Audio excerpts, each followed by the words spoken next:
એક મિનિટ મને આ વેશભૂષાનો જે રિઝલ્ટ છે ને એમાં મને તકલીફ છે. કેમ બે ઇનામો ચેરમેનના છોકરાઓને ગયા. હવે ચેરમેનનો છોકરો હાથી બન્યો તો જેનું વજન પિંજરાન પોપટ જેવડું છે, અને અહીંયા અમારો છોકરો 500 રૂપિયાની ડ્રેસ લઈ અને મદારી બન્યા વગરનો રહી જતો તો. તાર બાપુ ઓછી બીન વગાડે છે, તારે વગાડવી હતી. ઓલી 500 રૂપિયાનો ભાડે ડ્રેસ લાયા છે. દર વખતની ચેરમેનની આ લુખ્ખાગીરી છે. એના ઘરેની છોકરાને છોકરીને જ ઇનામ મળે. કેમ બીજા છોકરા ટેલેન્ટેડ નહીં?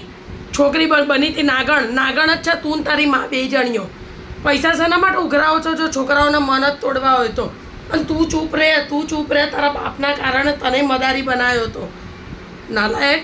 કીધું તું કે અહીંયા આગળ પૈસા ના ખર્ચાય. આ સોસાયટીમાં તો બધા નાલાયકો રહે છે. તોય મારા છોકરાને ઇનામ આલવું પડશે, કેમ કે 1500 રૂપિયા આલ્યા છે અમે નવરાત્રિ નિમિત્તે.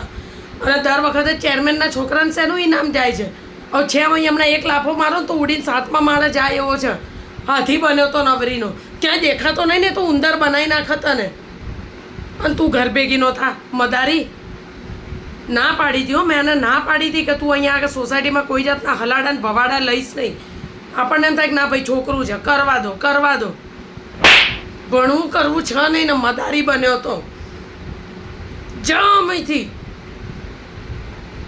એવી એલી મને કાળ ચડી ગયો. દર વખતની એની આ રામાયણ છે. શું બેન ઇનામ લઈ જાવ એટલે અમે શું ભિખારી છે? નથી ભાળ્યું અમે?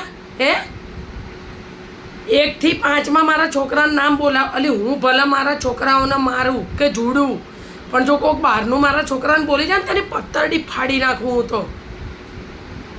1 થી 5માં મારા છોકરાનું નામ કેમ ના આવ્યું એની વાત કરો. અમે શું ભિખારી છીએ? કેલો લઈ જાવ, વધેલું પડ્યું જ છે ઇનામ એટલે શું? તારા જ છોકરાનું ઇનામ જોઈશે. પહેલો નંબર મારા છોકરાને હાલવો પડશે, નહીં તો બધાને ખાંડીને ભૂક્કો કરી નાખે. અને તમે ચૂપ રહો. તમને બહુ હારા થવાનો શોખ હોય ને તો ઘર ભેગી ના થઈ જાઓ. તમારી હોળીમાં છે ને હું સોસાયટીમાં બોલતી નહીં કંઈ એટલે આ બધા ફાટ્યા છે. બાકી આ બધાની પત્તર ફાડું એમ છું. ઇનામ મારા છોકરાને હાલવું પડશે.